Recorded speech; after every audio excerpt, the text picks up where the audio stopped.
فرشتے سے بڑھ کر ہے انسان بننا، مگر اس میں لگتی ہے محنت زیادہ.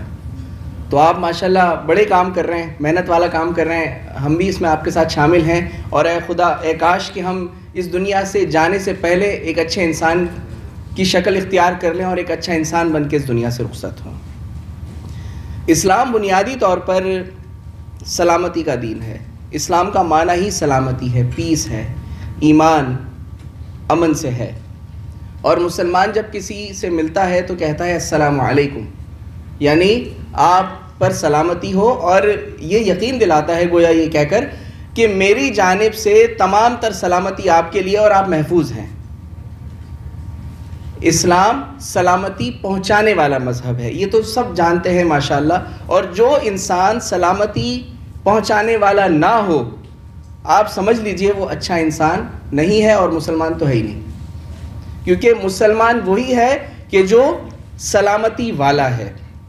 اچھا، ایک چیز میں یہاں کلیئر کرنا چاہتا ہوں کہ سلامتی والا ہونے کے تناظر میں تمام کائنات کے تمام انسان، بلکہ تمام جانور، تمام نباتات، یہ سب مسلمانوں کی سلامتی کے اور امن کے پیغام میں شامل ہیں. اللہ تبارک و تعالیٰ نے فرمایا، اللہ تعالیٰ نے اپنے نبی پاک علیہ الصلوۃ والسلام کے ذریعے فرمایا، کیونکہ آپ جانتے ہیں نبی پاک علیہ الصلوۃ والسلام جو بھی کہتے ہیں وہ اللہ تعالیٰ کے حکم سے کہتے ہیں. تو ہمارے پیارے نبی نے بتا دیا الخلق کلہم عیال اللہ، کہ تمام کی تمام مخلوق اللہ تبارک و تعالیٰ کا کنبہ ہے. اور مخلوقات میں ظاہر ہے اللہ کے ماں سوا سب شامل ہے. تو ساری مخلوقات چونکہ اللہ تبارک و تعالیٰ کا کنبہ ہے اور مسلمانوں کے لیے ان کی پروٹیکشن میں ہے، یعنی ان کی سلامتی میں ہے، تو بالفرض اگر کوئی سلامتی دینے کے لیے اسلام میں آنا چاہتا ہے تو یہ اس کا اختیار ہے. یاد رکھیے اللہ تعالیٰ نے سارے انسانوں کو آزاد پیدا کیا ہے، اور اسلام میں کوئی جبر نہیں ہے. لا اکراہ فی الدین، اسلام میں کسی قسم کا کوئی جبر نہیں ہے. تو یہ یاد رکھیے گا کہ اگر فورسڈ کنورژن کی بات کی جائے تو فورسڈ کنورژن ہوتی ہی نہیں ہے. اگر کوئی انسان دل سے اسلام کو قبول نہ کرے تو وہ مسلمان ہو ہی نہیں سکتا ہے. تو فورسڈ کنورژن تو یوں سمجھ لیجئے ایپلیکیبل ہی نہیں ہے، ٹھیک ہے نا. اگر کوئی دل سے مسلمان ہونا چاہتا ہے تو اسلام اس کو کھلے دل سے قبول کرتا ہے. اور یاد رکھیے کہ وہ اسلام قبول کر کے گویا اس بات کا وعدہ کر رہا ہے، اس بات کا دعویٰ کر رہا ہے کہ اب میں ساری کائنات کو اپنی پروٹیکشن میں لوں گا، سب کی حفاظت اب میری ذمہ داری ہے. تو اس بنیادی نقطے پر میرا خیال ہے ہم سب کی توجہ ہونی چاہیے. اور جو پیس کی ہم بات کر رہے ہیں، ظاہر ہے اسلام بنیادی طور پہ پیس کا مذہب ہے.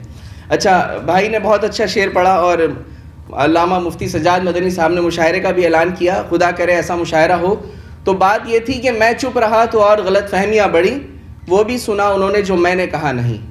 تو اس لیے میں نے یہ بات کہی کہ غلط فہمیاں کم سے کم ہوں، اور ملنا جلنا، آپس میں تعلقات بڑھانا اور ایک تعلق قائم رکھنا، یہ غلط فہمیوں کو دور کرنے والا ہے. پھر ہمارے ہندو برادری کے آئے ہوئے جو مہمان ہیں، ہمارے بھائی، ہمیں ظاہر ہے ان کی بہت عزت اور ان کا احترام ہے. میں نے مبارکباد خاص طور پہ پیش کروں گا کہ یہ بھابھی محترمہ کے منع کرنے کے باوجود ہمت کر کے تشریف لائے. جی ہاں، اور ماشاءاللہ میرا بھی جیسے کہ حضرت نے فرمایا کہ سفر رہتا ہے دنیا میں مختلف جگہ پہ، اور مختلف مذاہب کے اور مسالک کے علماء سے اور اکابرین سے ملاقات کا سلسلہ رہتا ہے. آپ یقین کیجئے جتنا باہم ہم قریب ہوں گے اتنی غلط فہمیاں دور ہوں گی. ہمیں ملنا ہے ایک دوسرے سے. ہم سب آزاد ہیں، اللہ تعالیٰ نے ہر انسان کو آزاد پیدا کیا ہے، اور ہماری دعا ہے ہر دنیا کے ہر پسے ہوئے انسان کے لیے، خواہ وہ ہندوستان میں یا کشمیر میں پس رہے ہوں مسلمان ہوں، یا کسی اور ملک میں پس رہے عیسائی ہوں یا ہندو ہوں، ہم سب کے لیے کھڑے ہیں، اور اسلام سب کی پروٹیکشن کرتا ہے. 3 چھوٹے چھوٹے اشارے آپ کو دوں گا. کیرن آرمسٹرانگ کی بات ہوئی تھی. انہوں نے کہا کہ جب حضرت عمر فاروق اعظم رضی اللہ تعالیٰ عنہ بیت المقدس پہنچے تو وہاں پادری نے انہیں کہا کہ آپ آئیے اور گرجا گھر میں نماز پڑھیے. تو حضرت عمر فاروق اعظم نے کہا میں گرجا گھر میں نماز پڑھ سکتا ہوں. اللہ تعالیٰ نے ساری دنیا کو مسجد بنایا، یعنی سجدہ گاہ بنایا، کہیں بھی اللہ کو سجدہ کر سکتے ہیں. لیکن میں اس لیے یہاں سجدہ نہیں کرنا چاہتا، نماز نہیں پڑھنا چاہتا، کیونکہ میرے بعد مسلمان اس گرجا گھر کو مسجد بنا لیں گے. تو آپ نے وہاں سے باہر نکل کر کہیں کونے میں نماز پڑھی، اور وہاں پھر پادری صاحب نے جو ہے وہ مسجد بنائی، جو آج بھی مسجد عمر کے نام سے بیت المقدس کے جلوں میں موجود ہے. تو یہ امن کا اور پیار کا اور محبت کا پیغام تھا، اور دوسروں کو برداشت کرنے کا پیغام تھا کہ جو ریاست مدینہ کے خلیفہ حضرت عمر فاروق اعظم نے دیا۔ پھر قتیبہ بن مسلم کا واقعہ سب نے سنا ہوگا غالباً، سمرقند سے جو واپس آ گئے تھے ایک پادری کے کہنے پر۔ اسی طرح حضرت عمر بن عاص والا واقعہ سب نے سنا ہوگا کہ ایک ان کی فوج کے سپاہی نے مجسمے کی ناک توڑ دی تھی، جو چرچ میں مجسمہ ہوتا ہے اس کی ناک توڑ دی تھی، تو پادری نے جا کے حضرت عمر بن عاص سے شکایت کی کہ یہ زیادتی ہو گئی ہے۔ تو حضرت عمر بن عاص جو کہ سپہ سالار تھے، انہوں نے سب کو جمع کر لیا اور کہا کہ یہ ناک کس نے توڑی ہے سامنے آ جائے، اور کہا کہ جو سامنے آئے گا اس سے قصاص لیا جائے گا، اس کی ناک کاٹی جائے گی۔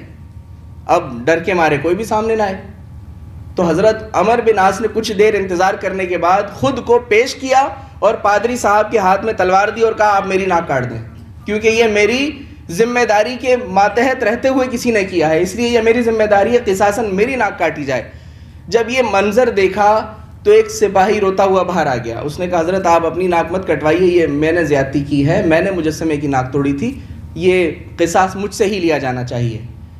اب پادری نے جب یہ منظر دیکھا کہ یہ کیسے لوگ ہیں، ان کا سپہ سالار اپنی ناک کٹوا رہا ہے، سپاہی باہر آ رہا ہے نکل کے، تو پادری نے اپنے لوگوں سے مشورہ کر کے یہ فیصلہ کیا کہ ہم آپ کو یہ معاف کرتے ہیں۔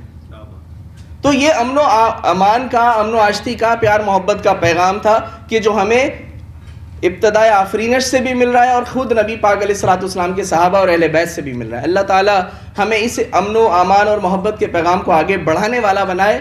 میں آخر میں مبارکباد پیش کرتا ہوں IRISS کے تمام صاحبان کو، بالخصوص مجتبیٰ راٹھور صاحب کو، مفتی سجاد مدنی صاحب، فیصل عزیز بندگی صاحب، ہمارے مفتی عبدالرحمن صاحب، نبیل دانیال عزیز صاحب۔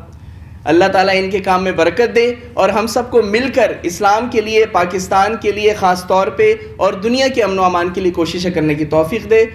آخر میں جان ایلیا صاحب کا ایک شعر مجھے یاد آ رہا تھا کہ بہت پرامن حادثہ یہ ہوا کہ آدمی آدمی کو بھول گیا، تو یقیناً علی کرار نقوی صاحب جو ہے اس پر زبردست کلام فرمائیں گے اور شاعری کے اندر یہ ماہر ہیں ماشاءاللہ۔